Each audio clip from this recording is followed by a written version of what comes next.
Welcome back. We have a wonderful treat. We're talking to writer, but also ministry leader, Josh Gilman. And this is a serious subject because we're talking about strength to fight. Welcome. Thanks. Now we talk about strength to fight, and you know, when I see you, I mean, we had a wonderful time even before we came on, talking a little memory lane and everything. And you live in the Ottawa region. Yeah. And a football fan too. Yeah. Oh yeah. A little bit, at least you might. Oh, I follow it. We won the last championship. We're all football fans in Ottawa now. You know what? I kind of thought that you'd bring that to our attention, you know. But not only that, but you have a passion for helping people fight not on the gridiron, but fight a fight against pornography. Yeah. How did that start? Well, for me, I had a very normal experience growing up, which unfortunately means that I encountered pornography at a really young age.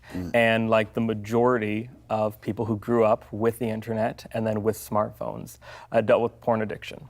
And it really, really did a number on me. How old was that when I was first exposed to it literally stumbling across it in the middle of a street when I was 8. But you know, by the time I was 14 is when the internet really exploded, and that's when it became a huge issue in my life. And it was almost 10 years until I could say that I was actually walking in freedom and victory. Yeah. And so I was really happy for that to be my story of you know, finding freedom and overcoming, no longer feeling a slave to this thing, and I was happy to just leave it there. But a couple of years ago, there was an incident in Ottawa where they suspended the entire Ottawa U hockey team for an alleged group sex assault. And because of that, my brother and some other friends who were at Ottawa U asked permission to do a presentation on pornography and how it fuels rape culture and sexual violence and human trafficking, all these things. And they did a presentation in the main student center at the university.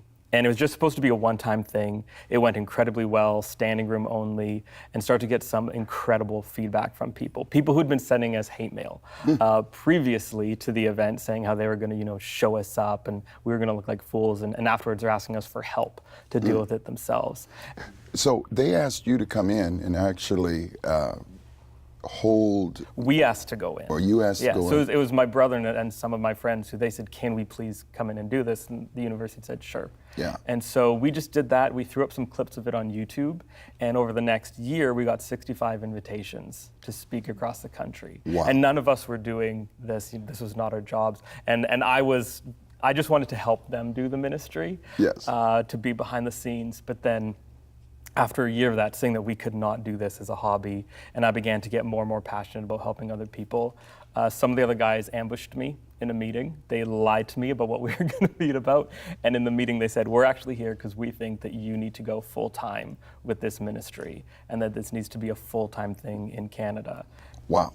And now Strength to Fight is the only full-time ministry that is fighting pornography 100%. Yeah, in Canada, as far as I know. If there's other ones out there, I hope there is. Even if they're starting today, we're trying to help people start other organizations as well. That's what we want to be a part of, is being a network of people who are fighting this. Let's uncover this a little bit deeper. I mean, when you look at your own battle and then now moving Ottawa U, how do you fight $1 billion a year industry where you have described it as a plague that is hitting this generation? The main way that we fight back, because people always want to ask us, you know, how do we take it to the industry? And we say, well, we just stop watching. The way that they make their money is every click. Yeah. Every click goes into their pockets. That's money that they then use to make more pornography, to get more people addicted, so they click more so that they make more money, and it goes around again. And when we say no, when we stop clicking, they stop making money. Yeah, and I know that sounds simple, but it's some practical things, because I know even on my own computers and different things, I have to put I have to be very careful what pops up on those screens. Just when you're trying to buy something on Kijiji, right, and you're being assaulted with that. And if we're living in a pornified generation, the only generation that has not known purity, and this is not just a male issue either. Not at all. Talk to us about the statistics about females as well in this. Basically, what we've seen is that as soon as the smartphone came out, so as soon as you didn't need to go to a store and say, here's my money, give me porn, as soon as the anonymity factor came in, the rates of addiction and exposure to girls matches guys.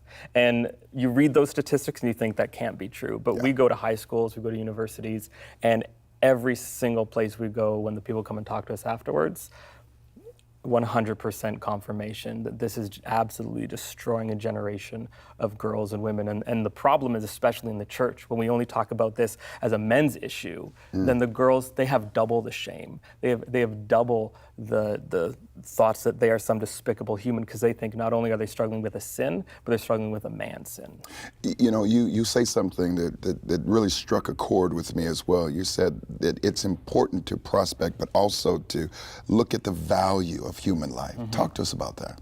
When we first started this, the first presentations we ever started doing weren't just all about the horrors of pornography, but rather the intrinsic value that you have as a creation of the Creator. Talk to us about that. When you understand your value, you don't really need to go into the reasons of science and everything of why pornography is wrong. When I was in the midst of my addiction, I would look at myself in the mirror every single night and I'd say, I hate you.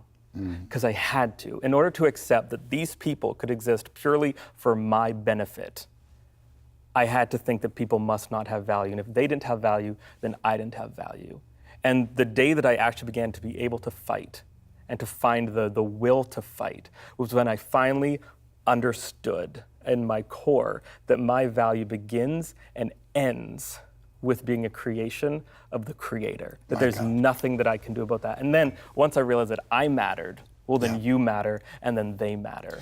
You wrote this book, Winning the Impossible Fight. And, give us some practical things, how we win this impossible fight. Because we know that nothing is impossible with God, right? Right. And that's our belief, that is we hold to that. But what are the practical things that we do? The first thing is understanding the fight that we're in. Okay. To really just accept the reason why I'm having trouble with pornography and why it's everywhere is because it's everywhere.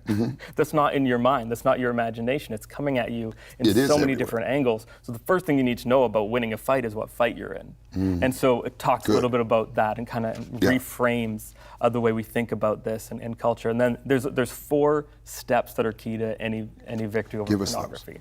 Number 1 is you got to cut off access.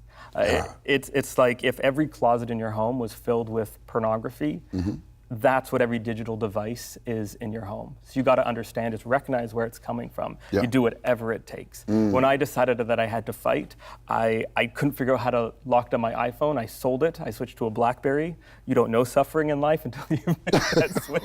Oh my! But I did. I said I need to get this gone out of my life, whatever it takes. Put filters on my computer. The second thing was you have to renew your mind. So I started an intensive Bible study, going through how I think about women, how I think about others, how I think about myself and God. The third thing was true accountability. Not accountability in terms of like holy tattletaling on myself. That's good, because accountability without relationship is tyranny. It actually is just, So accountability abuse. Where it's accessibility, where I'm actually letting you into my life so you see what's going on in my life. I don't have to just tattletale on myself to you. And then lastly, relying on the Lord.